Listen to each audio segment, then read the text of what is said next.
जय माता दी। आप सभी पर माँ दुर्गा की कृपा सदा सर्वदा ही बनी रहे। आज के इस वीडियो में हम 10 महाविद्या की उत्पत्ति की संपूर्ण कथा श्रवण करेंगे। शास्त्रों के अनुसार इन 10 महाविद्याओं में से एक की नित्य पूजा अर्चना करने से लंबे समय से चली आ रही बीमारी, भूत प्रेत, अकारण ही मान हानि, बुरी घटनाएं, ग्रह कले, शनि का बुरा प्रभाव, बेरोजगारी, तनाव आदि सभी तरह के संकट तत्काल ही समाप्त हो जाते हैं और व्यक्ति परम सुख और शांति पाता है।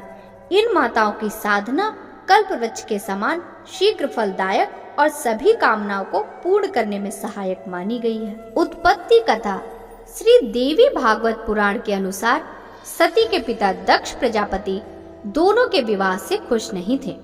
उन्होंने शिव का अपमान करने के उद्देश्य से एक विशाल यज्ञ का आयोजन किया, जिसमें उन्होंने सभी देवी देवताओं को आमंत्रित किया, लेकिन द्वेषवश उन्होंने अपने जमाता भगवान शंकर और अपनी पुत्री सती को निमंत्रण नहीं दिया। सती पिता के द्वारा आयोजित यज्ञ में जाने की जिद करने लगी, जिसे शिव ने अनसुना कर दिया। इस पर सती ने स्वयं को एक भयानक रूप में परिवर्तित महाकाली का अवतार कर लिया, जिसे देख भगवान शिव भागने को उद्यत हुए।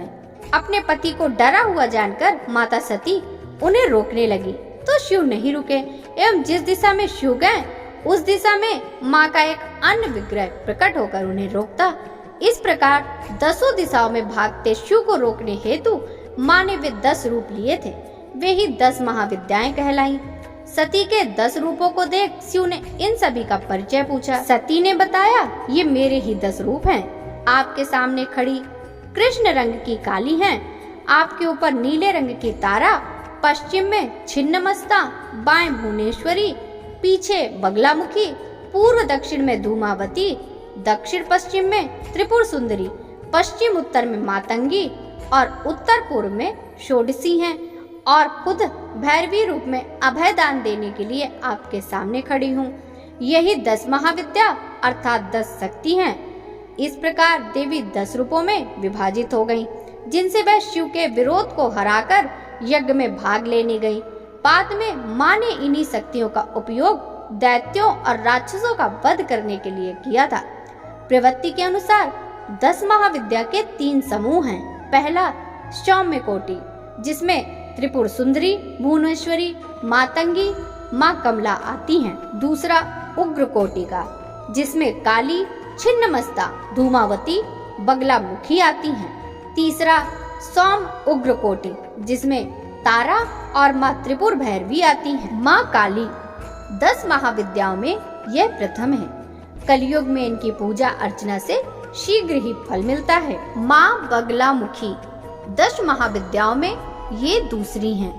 शत्रु बाधा को पूर्णतः समाप्त करने के लिए बहुत महत्वपूर्ण साधना है। इस विद्या के द्वारा दैवी प्रकोप की शांति, धन धान प्राप्ति, भोग और मोक्ष दोनों की सिद्धि होती है। इनके 3 प्रमुख उपासक ब्रह्मा, विष्णु व भगवान परशुराम हैं।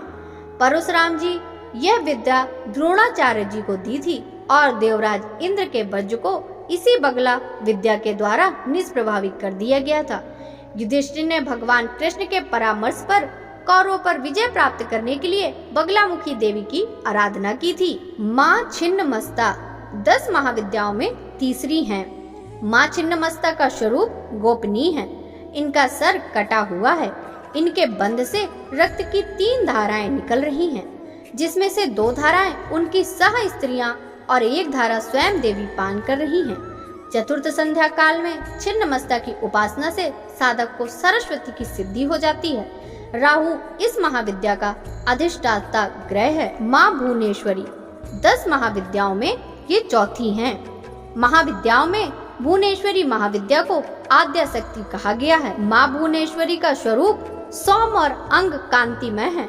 माँ भुवनेश्वरी की साधना से मुख्य रूप से वशीकरण, वाक सिद्धि, शुभ लाभ और शत्रुओं पर विजय प्राप्त होती है। पृथ्वी पर जितने भी जीव हैं, सबको इनकी कृपा से अन्न प्राप्त होता है। इसीलिए इनके हाथ में शाक और फल फूल के कारण इन्हें माँ शाकांबरी के नाम से भी जाना जाता है। चंद्रमा इनका अधिष्ठात्र ग्रह है। माँ मातंगी 10 महाविद्याओं में ये 5वीं है। इन महाविद्या की साधना से सुखी गृहस्थ जीवन, आकर्षक और ओजपूर्ण वाणी तथा गुणवान पति या पत्नी की प्राप्ति होती है। इनकी साधना वाम मार्गी साधकों में अधिक प्रचलित है। माँ षोडशी 10 महाविद्याओं में ये छठी हैं। शक्ति की सबसे मनोहर सिद्ध देवी हैं। इनके ललिता, राजराजेश्वरी, महात्रिपुर सुंदरी आदि अनेक नाम हैं। षोडशी साधना को राजराजेश्वरी इसलिए भी कहा जाता है क्योंकि यह अपनी कृपा से साधारण व्यक्ति को भी राजा बनाने में समर्थ हैं। इनमें षोडश कलाएं पूर्ण रूप से विकसित हैं, इसलिए इनका नाम माँ षोडशी है। इनकी उपासना श्री यंत्र के रूप में की जाती है। यह अपने उपासक को भक्ति और मुक्ति दोनों प्रदान करती हैं।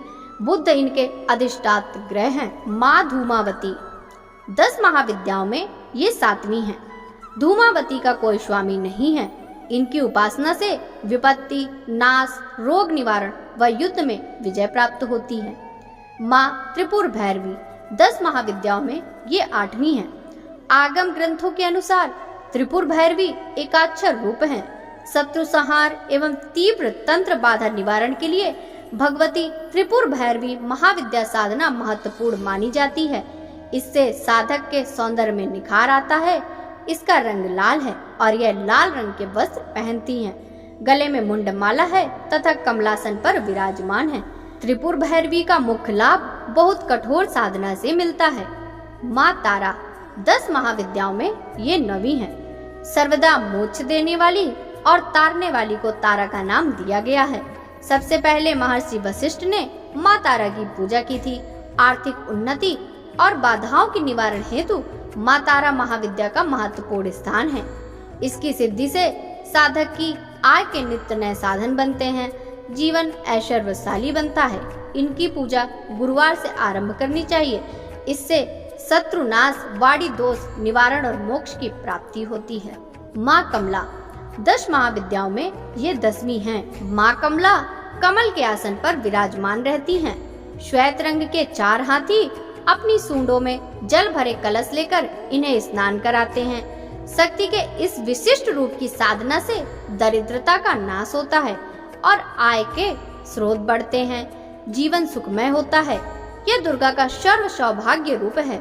जहाँ कमला है वहाँ विष्णु है। शुक्र इनका अधिष्ठात्र ग्रह है।